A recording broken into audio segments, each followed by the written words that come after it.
Bom dia, meu amigo e minha amiga. Que a presença de Deus, que a paz do nosso Senhor invada a sua casa, a sua vida, seu coração neste sábado. Sejam todos bem-vindos ao Devocional de Fé, esse nosso podcast diário, meditando na Bíblia, esse nosso cafezinho com Jesus. Que bom podemos todos os dias meditar na palavra que é viva, eficaz e poderosa para transformar o ser humano de dentro para fora, para dar vida a quem estava morrendo, para curar os enfermos, para restaurar famílias. Palavra que é viva e poderosa para trazer vida aonde não havia mais esperança. Essa é a palavra de Deus. Ela é luz, ela é direção, e quando nós nos sujeitamos à palavra, quando nós nos submetemos à palavra, recebemos as bênçãos que fluem dela. Eu sempre digo que estar debaixo da palavra de Deus é como estar debaixo de um guarda-chuva. Pode vir a chuva, a tempestade, você está seguro. É como estar dentro de uma casa protegido. Toda vez que você obedece à palavra, você está debaixo da proteção da palavra de Deus. Porque o mesmo Deus que promete, o mesmo Deus que lança a palavra, o mesmo Deus que pede obediência, esse Deus protege, guarda, livra. Esse Deus nos dá direção e sabedoria. Contamos com a bênção que vem do alto. Amém? Um ótimo dia para você. Ouça e obedeça a palavra de Deus. Ouça e se sujeite à palavra de Deus. Tem pessoas que querem adaptar a Bíblia à sua vida, à sua filosofia, à sua vontade, às suas ideias. Então as pessoas às vezes elas acham que a Bíblia é um elástico, elas vão esticando ou elas vão encolhendo e elas querem só a parte que lhes agrada. Cuidado com pessoas que só pregam os mesmos textos da Bíblia. Sempre os mesmos textos, geralmente só textos de bênção e nenhum texto de exigência, de cobrança, de ensino, de correção. A palavra de Deus também é direção, e para termos direção, como toda criança que os pais amam, eles precisam também corrigir os caminhos e ensinar o que é justo, o que é reto. Assim também a palavra de Deus realiza em nossos corações. Ela é palavra de bênção, mas também é palavra de transformação. Receba a palavra integralmente e você vai contar com as bênçãos de Deus de uma forma integral, completa. Tem pessoas que estão na igreja às vezes 10, 15, 20 anos e dizem: a minha vida não anda. Por que eu não vivo as promessas de Deus? Certamente é porque você ainda não está vivendo os princípios que a palavra ensina. Talvez até porque você não conhece a palavra ou porque você não aplica a palavra na sua vida. Eu tenho certeza que se você aplicar a palavra e os seus princípios, você vai desfrutar de todas as promessas que a própria palavra tem para você e para mim. Amém? Queridos, hoje nós estamos entrando aqui no texto de Colossenses, capítulo 3, vamos ler a partir do versículo 18. Hoje, amanhã e segunda nós vamos ler a respeito de algumas orientações práticas que a palavra de Deus dá para os nossos relacionamentos. Então, primeiro aqui a palavra vai falar sobre o relacionamento dentro de casa entre o marido e a esposa. Depois vai falar sobre os filhos e os pais. E depois vai falar sobre relacionamento no âmbito do trabalho entre patrão e empregado, colegas de trabalho, relações de trabalho. Veja, hoje nós vamos meditar nessa relação marido e esposa. Amanhã nós vamos meditar na relação pais e filhos, filhos e pais. E segunda-feira, que nós estamos começando a semana de trabalho, aí vamos meditar na relação de trabalho. Isso tudo está nesse contexto da nova vida, da vida cristã, que o apóstolo Paulo está nos ensinando, sobre essa nova vida que recebemos, as novas vestes que recebemos. E no versículo 18 e 19, a palavra nos ensina o seguinte: esposas, sejam submissas ao próprio marido, como convém no Senhor. Maridos, amai a vossas esposas, e não as trateis com amargura. Eu vou ler de novo. Esposas, sejam submissas. Na outra tradução diz, estejam sujeitas ao próprio marido, como convém no Senhor. E maridos, amem as suas esposas, e não as trateis com amargura. Aqui, nesse texto, que muitas vezes é mal interpretado, que muitas vezes é usado de uma forma errada, há um princípio para a vitória na família. Sim, toda família foi criada para ter vitória, alegria e paz. A família é um lugar de proteção e de bênção criada por Deus, uma instituição santa. A primeira instituição que Deus criou foi a família, foi o matrimônio. Quando Deus criou o homem e depois criou a mulher. E quando Deus cria uma instituição, Deus sempre coloca ordem. Na igreja temos ordem, através do presbitério, dos pastores, dos líderes, temos ordem. E toda ordem exige responsabilidades diferentes. Existem aqueles que lideram, existem os que estão sendo liderados, existem os que estão chegando e aprendendo com esses. Na família também é assim.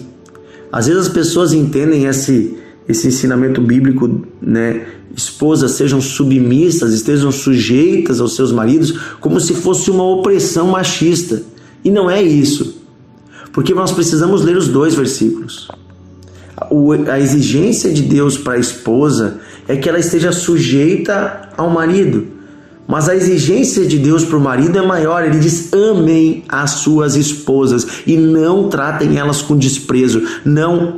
Aqui diz, né? Não tratem elas com amargura, ou seja, não oprimam, não tratem elas mal.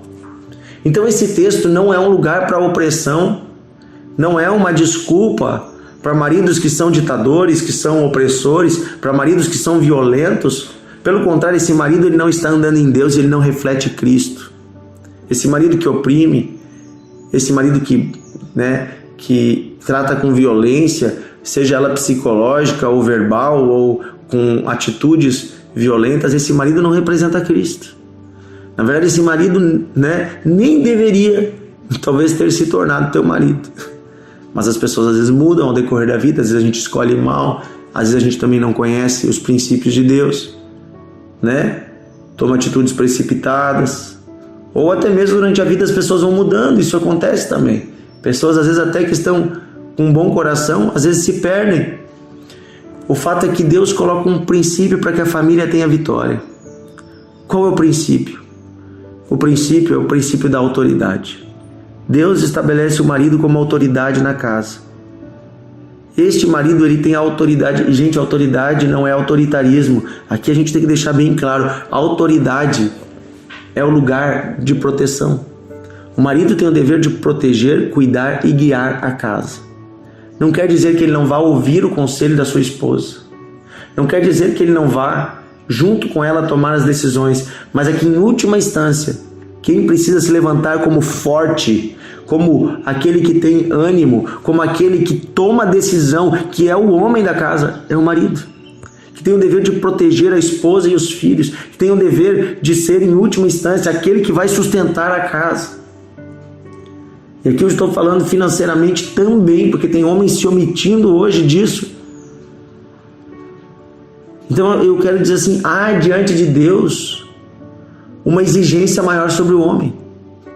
Eu sempre digo que quando chegarmos no céu, nós, maridos, seremos cobrados por Deus muito mais do que as esposas. Muito mais do que os filhos, os pais serão cobrados. Porque foi nos dado uma responsabilidade, foi nos dado um pequeno rebanho. E nós somos chamados de sacerdotes de Deus.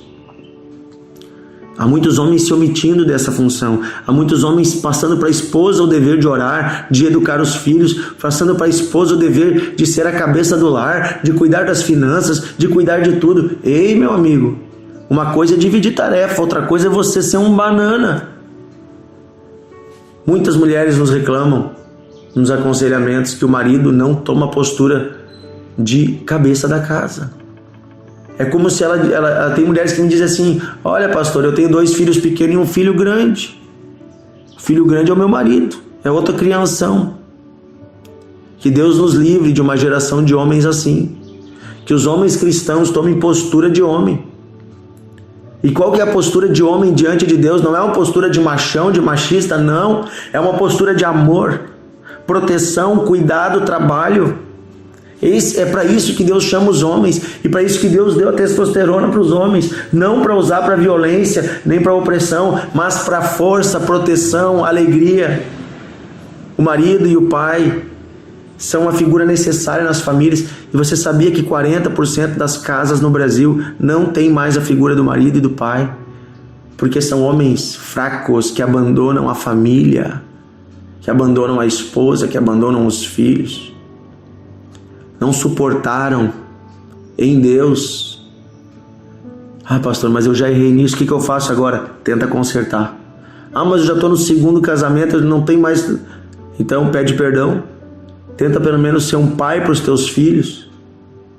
Tenta se acertar, não ser um pai omisso para aqueles filhos que tu deixou lá na outra casa. Ah, pastor, mas o meu esposo, ele não é fácil. Ora por ele. Intercede até que ele conheça Cristo. Mas esteja você em obediência a Deus. Se coloque em sujeição. Converse com amor. Há uma forma sábia que as mulheres conseguem influenciar os seus maridos através da oração e da palavra, através de uma boa conversa. Não seja você também uma mulher dominadora. Tem mulheres que querem colocar as calças do marido. Isso também não é bíblico.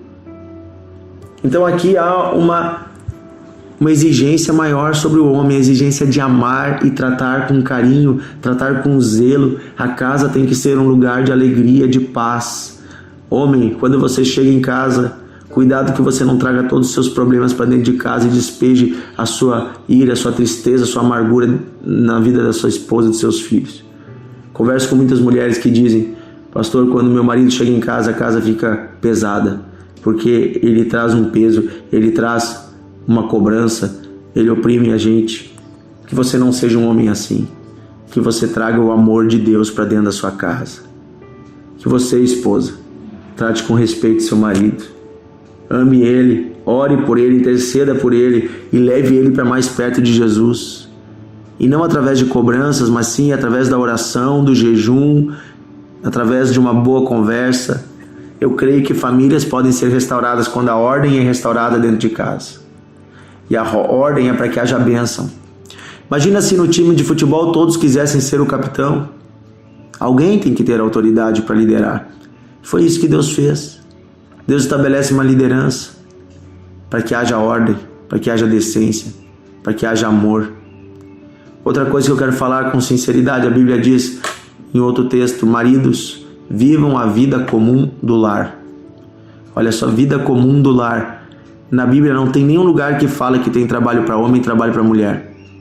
A vida comum do lar quer dizer que a casa é lugar de trabalho dos dois. A vida comum do lar significa que cozinhar não é coisa só de mulher. Que ajudar na casa, que limpar a casa, organizar a casa não é coisa só de mulher. É claro que tem famílias que têm um combinado, o marido sai a trabalhar, a esposa fica em casa. E aí ela, claro que vai se dedicar mais a essas tarefas, porque ela está com mais tempo para isso. Mas quando o marido faz algo na casa, ele não está fazendo um favor à esposa. Ele está servindo ao seu lar, como deveria ser, porque é a vida comum do lar. Cuidar dos filhos, trocar as fraldas, educar, organizar o lar, a casa, é função também do marido. Que eu e você possamos ser maridos, homens dedicados e não omissos. Que a cultura machista da nossa época, essa cultura aí que talvez veio do teu pai, do teu avô, você olhe para ela e veja se ela está na Bíblia ou não.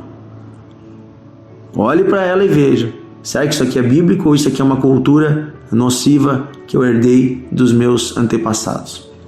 Compare com a Escritura. Compare com a Escritura e aí você vai viver conforme a Bíblia e você vai ter bênção na sua vida. Amém? Querido Deus e Pai, eu oro hoje por cada família que está nos ouvindo. Por cada homem, cada mulher, eu peço que o Senhor ajuste as nossas vidas. Eu peço, Senhor, levanta homens corajosos, valentes, amorosos, cheios da Tua presença, sacerdotes do lar, levando a família à igreja, levando a família à Tua casa, homens que intercedem, que oram e jejuam, homens que trabalham, que se dedicam e que protegem a sua casa. Levanta também mulheres, Senhor, com coração humilde, sujeitas, mulheres de oração, mulheres que cuidam, Senhor, da sua família, que zelam por ela, que edificam a sua casa. Levanta mulheres também, Senhor, de valor espiritual, de aconselhamento, de oração. Eu peço, Senhor, em nome de Jesus, levanta famílias onde o amor reine, onde a alegria reine, ao invés de ter pressão e cobrança, que haja paz. É isso que eu peço, Pai, em nome de Jesus. Amém. Amém. Que Deus abençoe você, meu amigo e minha amiga. Compartilhe o devocional. E amanhã estamos juntos.